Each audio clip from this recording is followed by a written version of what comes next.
Voltamos para mais um vídeo falando sobre ferramentas de gestão.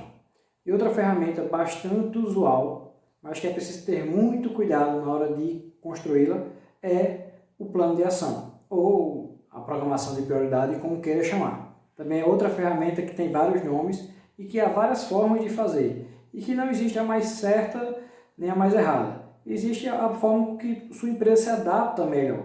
Porém, é importante observar algumas questões. Quando a gente fala de programação de prioridades, de plano de ação, é um instrumento que deve nortear as ações para que você alcance, sua empresa alcance os resultados desejados. Também, através do plano de ação, você consegue identificar se você precisa pivotar, se você precisa reavaliar, a empresa. Se você definiu alguma ação como prioridade, mas ao longo do caminho ela demonstrou que não era tão prioridade assim, e serve também para engajar a equipe na construção dos resultados. Tá? Então é um instrumento muito importante, mas que alguns aspectos precisam ser levados em consideração para que ele seja realmente efetivo. Tá? O primeiro passo de uma programação é ter as prioridades ou objetivos estratégicos bem definidos, coisas que a gente viu lá no vídeo de análise SWOT. Então, mas os objetivos, é importante a gente entender que ele deve ser focado, ou seja, a gente recomenda que seja no máximo 3, e assim, a exceção da exceção 5. Por quê? A gente vai chegar lá. Então, quando você define 3 estratégias, você consegue atuar de maneira mais focada na construção do resultado. E até porque essas estratégias vão servir como base para você identificar os resultados que você deseja. E aí, em uma única estratégia, pode conter vários resultados. Então, a gente pode ter aqui 2 resultados, poderia ter 3 aqui, poderia ser só um resultado aqui. E aí, o importante é que esses objetivos estratégicos possam até ser mais generalistas mesmo. Mas, quando a gente fala de resultados, a gente tem que ter algo tangível, mensurável. E aí é onde entra o principal desafio da empresa. Já é um desafio enxugar aqui os objetivos estratégicos, mas os resultados é um desafio ainda maior, porque muitas empresas não têm uma gestão e um sistema de controle para assegurar o entendimento de resultados mais tangíveis. Tá? E aí como seria isso aqui? Vamos supor que você tem uma empresa que é uma plataforma de venda e você quer ter um aumento dos seus resultados. Então você pode colocar aqui que você quer aumentar o seu ticket médio na plataforma de R$30 para R$100. Você quer aumentar o número de compras de 20 compras por semana para 40. Então você consegue tangibilizar, mas aí você precisa ter um sistema por trás para poder colocar esses resultados, tá? E não definir esses resultados através de análise e não através de achômetro. Tem empresários que até me perguntam: Gilberto, quanto é que você acha que eu consigo aumentar de faturamento? Sinto nada. Cara, eu não sei. A gente precisa analisar, ver o teu histórico, ver a avaliação de como está o mercado, como é que você está internamente, para poder a gente ajudar a definir os resultados ou indicadores que vão nortear se a gente está alcançando os objetivos ou não. Aí vem para as ações. E aí mais um ponto que colabora o fato da gente ter só 3 objetivos estratégicos, tá? Porque um único resultado pode ter uma única ação, mas um outro resultado pode destrinchar em 3 ações. Então, imagine que você começa aqui sucessivamente destrinchar mais 3 ações, mais 3 ações, mais 3 ações.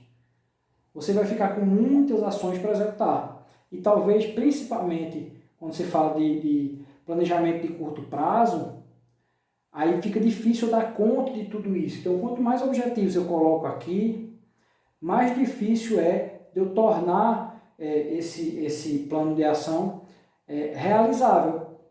E aí, às vezes as empresas chegam e dizem assim: poxa, Gilberto, a gente realizou pouca coisa do planejamento. Mas por quê? Porque tinha tantos objetivos e que intuitivamente, no dia a dia, a gente acaba elencando, né, os principais e focando mais nos seus resultados, e os outros esquece. E aí quando a gente vai rever, mas vamos rever o que é que estava no planejamento que não foi contemplado, né, no plano de ação que não foi alcançado, a gente vai ver que eram objetivos que poderiam ser objetivos futuros, e que os objetivos alcançados, esses sim surgiam mais efeitos para o que a empresa necessitava. Tá? Então é importante a gente ter muito cuidado com a parte de quantidade de objetivos, consequentemente quantidade de resultados, quantidade de ações. Tá? Quanto mais curto um planejamento, menos tempo a gente tem para executar muitas ações. E melhor o planejamento precisa ser focado. E aí você pode botar os responsáveis. Você pode tanto botar os responsáveis por cada objetivo, ou os os responsáveis por resultado, ou por ação. Tá? O ideal é que você concentre por ação. Quando você for definir responsáveis por resultado ou por objetivos, é importante que isso seja mais setorial e não necessariamente personalizado em um membro da equipe. Tá? Quando eu venho por ação aqui, eu consigo também setorizar, mas eu também consigo definir uma pessoa específica para executar aquela ação. E aí fica mais fácil na hora do controle. E aí um ponto que muitas empresas acabam errando, consultores, gestores, na hora de definir os responsáveis, é colocar muitos responsáveis por uma única ação. E aí, no dia a dia, isso não é prático, porque não tem ninguém para puxar realmente aquela ação, para se responsabilizar, para dizer, meu nome está ali, sozinho. Então, acaba sendo comum a desculpa de mas é porque fulano não teve tempo de se reunir comigo, aí o outro diz, não, mas ele não ligou para mim para combinar, e ele fica jogando e procurando culpabilizar os outros colegas que estão aqui. E aí quando a gente coloca um responsável, o responsável por gerar aquela solução, gerar aquela ação, e caso não alcance um resultado desejado, não seja realizado, o responsável por dar uma solução para aquilo. Então você engaja e responsabiliza muito mais a sua equipe. Os prazos, né, são fundamentais, não existe uma programação, né, um plano de ação sem prazo. Quando a gente deixa prazo muito aberto, a gente dá margem à não execução e ao não alcance desses objetivos estratégicos. Então é importante realmente ter um prazo, mesmo que no futuro se defina que o prazo seja adiar aquela ação para o futuro, mas que fique claro que foi uma decisão em deixar aquele objetivo ali para um segundo momento. Tá? Isso pode acontecer quando a gente vai vendo que os outros objetivos vão tendo tanto desdobramento, né? Vai aumentando o leque, né? À medida que vai saindo de objetivo para virar ação, que aí você deixa esse aqui a gente deixa de stand-by, quando esses dois estiverem bem adiantados, a gente vai focar nesse terceiro. Isso pode sim acontecer. E aí você pode definir e deve definir valores, que isso vai ser fundamental para ser incluso no projeto orçamentário da empresa. Até para a gente identificar se dentro do orçamento da empresa cabe aquilo que a gente entende como estratégico. Porque se não couber, a gente precisa repensar esses objetivos e readequar, fazer ações de adequamento, de adaptação, né, para essa situação.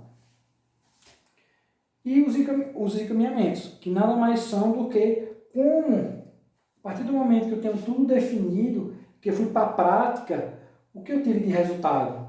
Pode ser que uma ação aqui específica dependa de um terceiro, de um fator externo. Então, eu posso colocar aqui, por exemplo, vamos supor que uma das ações seja arrumar um empréstimo bancário, por exemplo.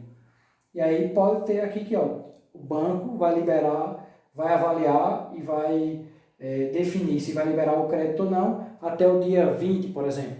Então, a gente pode colocar isso aqui. Tá? Então, isso é muito importante para deixar tudo isso vivo. E até para a gente preservar um histórico. Tem muitas pessoas que preferem estar trocando as ações aqui. Então, o que era pegar o empréstimo aqui, fica. Esperar a liberação do empréstimo. Então, você vai perdendo o histórico. Isso vai matando aos poucos o teu plano de ação. Tá? E o status. Se aquela ação foi realizada, está em realização, ou falta ser realizada, ou vai ser para o futuro, ou está de stand-by. e, consequentemente, né, se surgir o efeito dentro dos resultados, dos objetivos desejados. Isso, acompanhar os estados, permite a gente incluir, à medida que a gente vai alcançando os objetivos estratégicos, outros objetivos, que às vezes ficaram em segundo plano. Tá? Então é muito importante a gente acompanhar os status disso, através dos seus encaminhamentos. Ok? Então, e o mais importante de toda programação de prioridade, todo plano de ação, é acompanhar de maneira contínua. O monitoramento disso é que faz com que a gente consiga alcançar os objetivos e obter esses resultados que nós desejamos. Tá? Então, o monitoramento muitas vezes é negligenciado, né? Porque até os consultores, né? Eu chego na empresa, eita, Gilberto, se tu não viesse hoje, eu ia resolver tal coisa. Mas justamente essas fugas, a gente não quer lidar com isso aqui, porque muitas vezes o nome da gente está aqui, a gente está vendo o prazo passar e a gente não alcançou as ações, não realizou as ações ou não está alcançando os objetivos.